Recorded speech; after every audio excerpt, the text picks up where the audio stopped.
چاہو تو نہیں ایک بار بھی پڑھ لو تو آپ کے لیے یہ عمل آپ کی 7 نسلوں کے لیے کافی ہے۔ یہ عمل ایسا مجرب ہے کہ اس عمل کو جو پڑھتا ہے کامیابی اس کے قدم چومتی ہے، کامیابی خود آپ کو ڈھونڈتے ہوئے آئے گی۔ کامیاب ہونا چاہتے ہو، امیر ہونا چاہتے ہو، غربت سے ہمیشہ کے لیے چھٹکارا چاہتے ہو تو یہ دن ضائع مت کرنا۔ یہ دن نکل گیا تو پھر 25 شعبان اگلے سال آئے گی، اور اگر آپ 1 سال انتظار نہیں کرنا چاہتے، اپنے حالات کو فوراً وظیفہ پڑھتے ہی بدلنا چاہتے ہو، اپنی زندگی میں خوشیاں حاصل کرنا چاہتے ہو تو یہ وظیفہ لازمی آج کے دن پڑھنا۔ انشاءاللہ اللہ پاک نے چاہا تو منٹوں سیکنڈوں میں حاجت مرادیں پوری ہو جائیں گی۔ جو مراد ہوگی وہ پاؤ گے، جو من کی مراد ہوگی، جو آرزو ہوگی، آپ لوگ اس وظیفے کو پڑھتے ہی پاؤ گے۔ چاہے ذاتی مکان چاہیے ہو، چاہے آپ کی بڑی سے بڑی حاجت ہو، بڑی رقم آپ کو چاہیے ہو، کبھی بھی چاہیے ہو، اس وظیفے کو پڑھنے کے بعد اللہ پاک سے مانگ لینا، انشاءاللہ مایوسی نہیں ہوگی۔ ایک مرتبہ آپ نے درود شریف اس وظیفے کو شروع کرنے سے پہلے لازمی پڑھنا ہے۔ درود پاک پڑھنے کے فوراً بعد کا جو بھی عمل ہے 5 منٹ کا،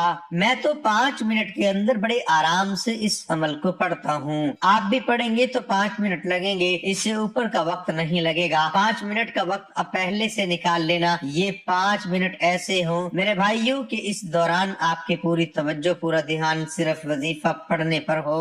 بے دلی سے، بے ترتیبی سے، بے توجہ سے آپ کو یہ وظیفہ ہرگز نہیں پڑھنا۔ سکون سے، اطمینان سے 5 منٹ کا وقت نکال لیں۔ یہ 5 منٹ آپ لوگ اپنی پوری توجہ صرف وظیفے پہ دیں۔ ایک مرتبہ درود پاک لازمی پڑھنا۔ اس عمل کو شروع کرنے سے پہلے آپ کسی بھی جگہ پر ہو، نہ ہی جگہ کی پابندی ہے، نہ ہی وقت کی پابندی ہے، صرف پابندی یہ ہے کہ 25 شعبان یعنی جمعرات کے دن آپ کو یہ عمل کرنا ہے، اس کے علاوہ کسی دن نہیں پڑھنا۔ یہ وظیفہ حالات کو بدلنے والا ایسا طاقتور وظیفہ ہے کہ میں نے ہزاروں لاکھوں لوگوں کو اپنی زندگی میں یہ عمل بتایا ہے۔ بے شمار لاکھوں لوگ دنیا میں میرا یہ بتایا ہوا وظیفہ پڑھ کے اپنی زندگی میں کامیابیاں حاصل کر چکے ہیں۔ بے شمار ایسی میری دکھیاری بہنیں ہیں جن کے گھروں میں فاقے تھے، مفلسی تھی، مطلب ایسے ان کے حالات تھے کہ وہ ایک وقت کا کھاتے تھے اور دوسرے وقت کا جو ہے وہ ان کے پاس کھانے کے لیے کچھ بھی نہیں ہوتا تھا۔ ایسے بے شمار لوگ جن کو میں نے یہ عمل بتایا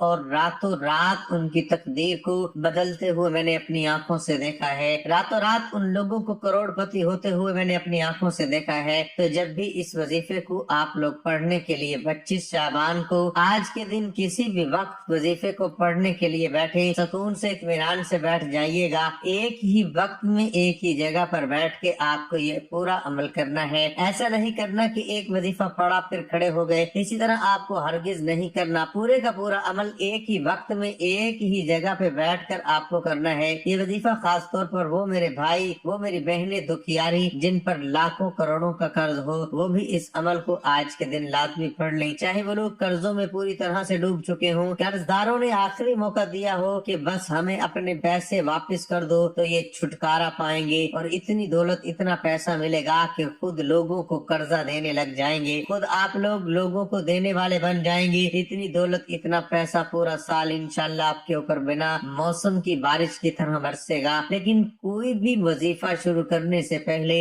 استغفار لازمی کیا کریں، پہلے اللہ تعالیٰ سے اپنے گناہوں کی معافی مانگا کریں، کیونکہ یہ تمام مشکلات اور پریشانیاں صرف آپ کی بد اعمالیوں کی وجہ سے ہوتی ہیں۔ اس لیے ہمیں چاہیے کہ سب سے پہلے استغفار کر لیں، اللہ تعالیٰ سے اپنے گناہوں کی بخشش مانگ لیں۔ استغفار کے لغوی معنی مغفرت طلب کرنا ہے، اور مغفرت گناہ کے شر سے بچنے کو کہتے ہیں۔ دین اسلام میں استغفار کی بڑی اہمیت ہے، اور قرآن کریم میں بہت ساری آیتیں موجود ہیں جو مغفرت و استغفار کے بارے میں بتاتی ہیں۔ کچھ آیتیں اس کے بارے میں حکم دیتی ہیں، کچھ اس کی طلب کے بارے میں ہیں، اور کچھ اس کی تعریف بیان کرتی ہیں۔ سورۃ النساء میں اللہ رب العزت نے نبی محترم صلی اللہ علیہ وآلہ وسلم کو حکم دیا اور فرمایا، اور اللہ تعالیٰ سے بخشش مانگو، بے شک وہ بخشش کرنے اور مہربانی کرنے والا ہے۔ سورۃ مزمل میں رب کریم نے مومنوں کو اس بارے میں حکم دیا، اور اللہ تعالیٰ سے بخشش طلب کرتے رہو، یقیناً وہ بخشنے والا مہربان ہے۔ علاوہ ازیں بھی بے شمار آیات و احادیث ہیں جو استغفار کی اہمیت کو واضح کرتی ہیں، اور بارگاہ رب العزت کی یہاں اس کے ثواب اور بندے کی ضرورت کو بیان کرتی ہیں۔ خاتم المرسلین کا فرمان ہے، اور میں اللہ سے دن میں 100 بار بخشش مانگتا ہوں، جس سے استغفار کی اہمیت و افدیت واضح ہوتی ہے۔ استغفار کے ثمرات میں گناہوں کی بخشش، اللہ کی رضا اور اس کی محبت و رحمت، عذاب کا ٹل جانا، کثرت سے خیر و برکت اور دلوں کا روشن اور درجات کا بلند ہونا، زہد و تقوی پیدا ہونا، وقار اور بردباری میں اضافہ، روزی میں کشادگی، مال و اولاد میں اضافہ، بلاؤں اور مصیبتوں سے دوری، جسمانی اور روحانی قوت میں اضافہ، اور بندے کا اپنے خالق کی محبت کی طرف رجحان، اور اللہ تعالیٰ کی محبت کے آگے دوسری دنیاوی نعمتوں سے بے نیاز ہونا، اور بندے میدگیر صفات کا پیدا ہونا شامل ہے۔ جہاں استغفار کے بے شمار فائدے ہیں، وہاں کچھ شرائط بھی ہیں۔ ان میں اولین یہ ہے کہ اللہ تعالیٰ کو حاضر و ناظر ماننا اور اس کے لیے دل میں جذبہ و اخلاص کا معجزن ہونا، اور عاجزی انکساری کے ساتھ اللہ تعالیٰ کی طرف متوجہ ہونا، اور خشوع و خضوع کے ساتھ اس کے احکامات کو سمجھنا اور ان پر عمل کرنا۔ جبکہ استغفار کے آداب میں طہارت جسمانی اور روحانی کا ہونا بھی ضروری ہے۔ استغفار کے اوقات وقت سحر کے علاوہ پچھلی رات کو اللہ سے بخشش مانگنا۔ رسول اکرم صلی اللہ علیہ وآلہ وسلم کا فرمان ہے کہ رب کائنات رب کے آخری تہائی حصے میں ہر رات دنیا سے قریب والے آسمان پر نازل ہوتا ہے اور کہتا ہے کہ کون ہے جو مجھے پکارے اور دعا و استغفار کرے، میں اس کی دعا قبول کروں، اور کون ہے جو مجھ سے سوال کرے اور میں اسے عطا کروں، کون ہے جو مجھ سے مغفرت طلب کرے اور میں اسے بخش دوں۔ محمد مصطفیٰ صلی اللہ علیہ وآلہ وسلم کے فرمان کے مطابق توبہ کا دروازہ ہر وقت کھلا رہتا ہے، اس کو بند نہیں کیا جائے گا جب تک سورج مغرب سے طلوع ہو، لیکن بندوں کے لیے بہتر ہے کہ وہ اپنے رب کی بارگاہ میں ہر وقت اپنے دانستہ اور نادانستہ گناہوں کے لیے ہر وقت استغفار کرتے رہیں کہ وہ بخشنے والا اور رحیم ہے۔ کیا خبر کہ کس وقت اس کی رحمت جوش میں آئے اور بندے کی عاجزی قبول کرے اور اسے بخش دے۔ حضرت بکر بن عبداللہ المازنی جو اپنے وقت کے فقیہ اور ابتدائی تابعین میں سے تھے، وہ کہیں راستے میں چل رہے تھے، ان کے آگے آگے ایک لکڑہارا چل رہا تھا اور کہہ رہا تھا الحمدللہ استغفر اللہ۔ تو حضرت بکر بن عبداللہ المازنی نے اس سے کہا کیا تو اس کے علاوہ اور کوئی دوسری چیز نہیں جانتا؟ لکڑہارے نے کہا کیوں نہیں، میں حافظ قرآن ہوں اور بہت ساری باتیں جانتا ہوں، لیکن انسان گناہ اور افضل و انعام کے مابین ادھر ادھر رخ بدلتا رہتا ہے، اس لیے میں اللہ تعالیٰ سے اپنے گناہوں کی بخشش مانگتا ہوں اور اس کے فضل و انعام کے لیے اس کا شکر و تعریف کرتا ہوں۔ تو بکر بن عبداللہ المازنی نے کہا کہ بکر نادان رہا اور لکڑہارا حقیقت کو پا گیا۔ محترم ناظرین، آج آپ کو جن مشکلات کا سامنا ہے وہ ہماری دین سے دوری کا نتیجہ ہے، لیکن ہمارا رب غفور رحیم اور وہ اپنے بندوں کو آزماتا ہے کہ وہ کب اپنی بدعمالیوں سے باز آ کر میری طرف رجوع کرتے ہیں، کب استغفار کرتے ہیں تاکہ میں انہیں بخش دوں۔ قرآن مجید میں ایسی کئی آیتیں موجود ہیں جن میں اللہ کریم کا ارشاد ہے،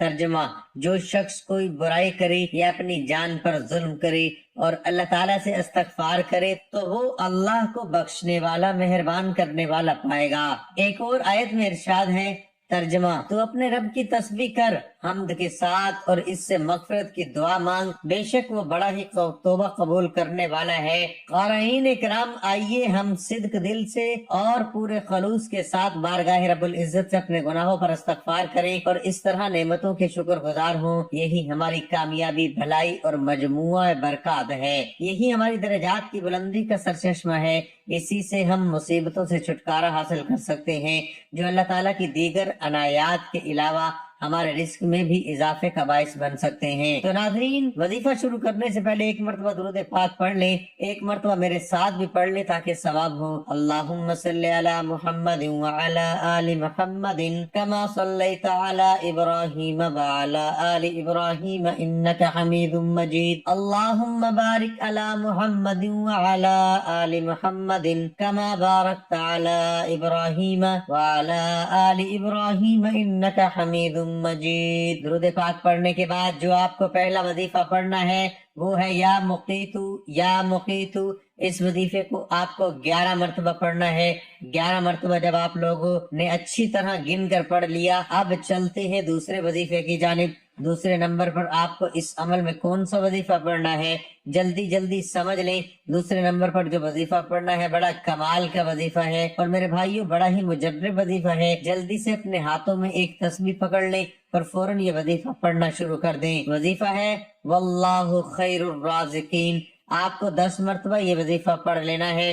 2 وظائف آپ لوگ پڑھ چکے ہیں، اب تیسرے نمبر پر جو وظیفہ پڑھنا ہے وہ ہے یا رزاقو۔ پڑھتے جائیں یا رزاقو یا رزاقو یا رزاقو۔ بڑا کمال کا وظیفہ ہے اور بڑا مجرب وظیفہ ہے۔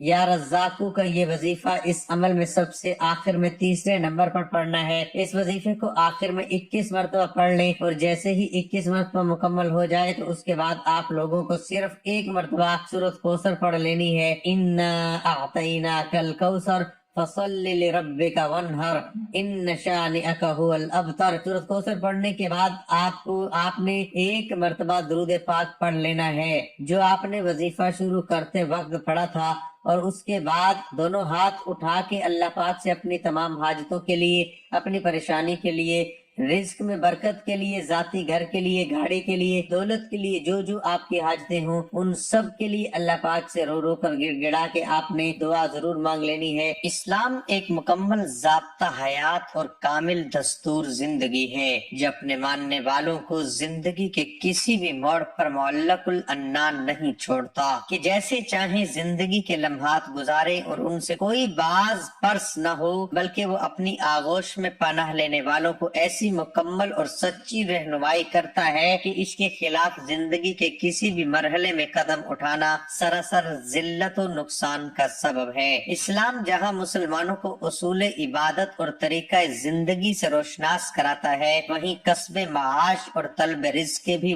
صحیح اصول و ضوابط پیش کرتا ہے تاکہ اس کے مطابق عمل کر کے حلال روزی کا حصول کیا جا سکے، کیونکہ اسلام کے نزدیک رزق حلال کو ایسی زبردست اہمیت حاصل ہے کہ دولت و ایمان سے بہراور ہونے کے بعد اسلام کے جملہ ارکان پر عمل پیرا ہونے کے باوجود مسلمانوں کا کوئی بھی عمل بارگاہ خداوندی میں شرف قبولیت سے نوازا نہیں جاتا جب تک کہ اس کا کھانا پینا حلال نہ ہو۔ اسلام ایک پاکیزہ مذہب ہے، یہ جس طرح گندے کردار سے مسلمانوں کو روکتا ہے اسی طرح حرام و ناجائز رزق سے بھی پرہیز کا سختی کے ساتھ حکم صادر کرتا ہے، کیونکہ جیسی غذا ہوتی ہے ویسا ہی ذہن بنتا ہے، اور سب سے بڑا نقصان تو یہ ہے کہ حرام کھا کر بندہ بندگی کے قابل نہیں رہ پاتا۔ یہی وجہ ہے کہ حرام کھانے پینے پہننے والے کی دعا بارگاہ خداوندی سے رد ہو جاتی ہے، جیسا کہ ذیل کی آیات سے واضح ہے کہ قرآن مجید میں حلال روزی کی تاکید کسب حلال پر قرآن نے بہت زور دیا ہے، کیونکہ حرام و حلال ہی خیر و شر کا سرچشمہ ہے۔ حلال و طیب سے خیر و پرورش پاتا ہے، جبکہ حرام و خبیث سراسر شر فساد کا معجب ہے۔ لہذا ذیل میں آیات قرآنی کی روشنی میں رزق حلال کی اہمیت بیان کی جاتی ہے۔ ترجمہ: اے لوگو، کھاؤ جو کچھ زمین میں ہے، زمین میں حلال پاکیزہ ہے، اور شیطان کے قدم پر قدم نہ رکھو، بے شک وہ تمہارا کھلا دشمن ہے۔ اس آیت پاک میں اللہ تعالیٰ نے بندوں کو حلال و کھانے کا حکم فرمایا ہے اور حرام و گندگی چیزوں سے بچنے کی تاکید کی ہے، کیونکہ غذا کا اخلاق و کردار پر بہت زبردست اثر پڑتا ہے۔ حلال رزق سے دل میں جلا روشنی پیدا ہوتی ہے، جبکہ حرام غذا دل میں تاریکی لاتی ہے۔ اس لیے رزق کے حلال کے لیے جائز پیشے کا اختیار کرنا عبادت قرار دیا گیا ہے۔ رزق کے لغوی معنی عطا کے ہیں، خواہ دنیا عطا ہو یا آخروی۔ عربی زبان میں رزق اللہ تعالیٰ کی ہر عطا کردہ چیز کو کہا جاتا ہے۔ مال، علم، طاقت، وقت، اناج، سب نعمتیں رزق میں شامل ہے۔ غرض ہر وہ چیز جس سے انسان کو کسی نہ کسی رنگ میں فائدہ پہنچتا ہو وہ رزق ہے۔ رزق کے ایک معنی نصیب بھی ہیں، جو غذا پیٹ میں جاتے اس کو بھی رزق کہتے ہیں۔ دینی اصطلاح میں جائز ذریعے سے روزی کمانا رزق حلال کہلاتا ہے۔ ناجائز ذریعے سے حاصل کیا گیا مال دین کی نظر میں حرام ہے۔ ہمارا پیارا دین ہمیں یہ تاکید فرماتا ہے کہ تمہارا کھانا پینا نہ صرف ظاہری طور پر پاک و صاف ہو بلکہ باطنی طور پر بھی طیب و حلال ہو۔ رزق اللہ تعالیٰ کی ایسی نعمت ہے جس کی تقسیم کا اختیار اللہ تعالیٰ نے اپنے پاس رکھا ہے۔ اللہ تعالیٰ کا ارشاد ہے، ان اللہ هو الرزاق ذو القوة المبین۔ اللہ تعالیٰ تو خود ہی رازق ہے، مستحکم قوت والا ہے۔ اللہ تعالیٰ بعض لوگوں کو کشادہ اور وسیع رزق عطا کرتا ہے اور بعض لوگوں کے رزق میں تنگی فرما دیتا ہے۔ ایک منظم ضابطے کے مطابق اللہ تعالیٰ تمام مخلوقات کو اپنے وقت پر رزق پہنچاتا ہے، چاہے وہ زمین پر چلنے والے اور رینگنے والے جاندار ہوں یا ہوا میں اڑنے والے پرندے ہوں، نہ سمندر کی تاریکیوں میں بسنے والے جاندار اللہ تعالیٰ کی نگاہ سے اوجھل ہیں اور نہ پہاڑوں کی چوٹیوں پر بسیرا کرنے والوں کو اللہ تعالیٰ بھولتا ہے۔ میرے بھائیوں اور بہنوں، میں اللہ پاک سے دعا مانگتا ہوں، آپ نے آمین ضرور کہتے جانا ہے۔ میرے مولا ہم سب کی پریشانیوں کو دور کر، میرے مولا ہماری حاجتوں کو پورا کر دے۔ میرے مولا جو بھی میرے بہن بھائی اس ویڈیو کو دیکھ رہے ہیں، یہ سال 2024 کا سب کے لیے خوشیوں کا سال بنا دے، سب کی خالی جھولیوں کو خوشیوں سے بھر دے، سب کی مالی پریشانیوں کو دور فرما دے۔ میرے مولا ہم سب کو غیب سے رزق اور دولت عطا کر دے۔ میرے مولا ہمارے رزق میں برکت عطا فرما دے۔ میرے پیارے اللہ تمام گناہوں کو معاف کر دے۔ میرے مولا ہمیں 5 وقت کا نمازی بنا دے۔ میرے مولا ہماری غریبی کو امیری میں بدل دے۔ میرے اللہ ہمیں اپنے سوا کسی کا محتاج نہ کرنا۔ میرے مولا ہمیں قرضوں سے نجات عطا فرما دے۔ میرے مولا ہمیں نیک اور صالح اولاد عطا فرما دے۔ میرے مولا جو بے اولاد ہیں ان کو اولاد نرینہ عطا فرما دے۔ میرے مولا ہماری خطاؤں کو معاف کر دے۔ میرے مولا جہاں جہاں مسلمانوں پر ظلم و ستم ہو رہا ہے وہاں پر اپنی غیبی مدد فرما دے۔ میرے بھائیوں میری بہنوں، آپ لوگ آمین ضرور کہہ دیجئے گا، کیا پتہ کسی ایک بہن بھائی کی آمین سے سب کی بگڑی بن جائے۔ ناظرین اکرام، اپنے رزق میں برکت، وسعت اور کشادگی کے لیے اللہ تعالیٰ کے 99 ناموں میں سے ایک نام کمنٹ سیکشن میں لازمی لکھ دیا کریں۔ اللہ ہم سب کا حامی ناصر ہو، آمین۔